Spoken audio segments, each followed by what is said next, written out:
La Pynlong ya ka district level youth exchange program minta kasngi Habado Multi Facility Center Ampati.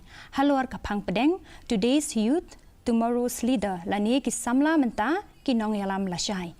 Ya kani ka program la Pynlong da ka district sports office jong ka southwest Karo Hills da ka jingtmu ban sei ya ka sub Nongïalam bat ka jing sngotu ya ka riti ka dostor haki samla puli. Hakani ka program kila don bun chat ki jing yakob ki bakentop ya ka jing yakob drodol ka jing shat kan huan bat ki jing shat tan rai ki jing ruai tan rai ban pen pau ya ki jing riu spa hagaliang ka riti ka dostor jong ka rilum garu. La penkut ya kani ka program da ka jing sngongu ya ki Nongïalam benta badru ya ki nongchop chong man la ka jing yakob hakaba kani ka district kaya bitengru ban kershan bat Kyntiew ya ki samla lengba kum kini ki jing persyang.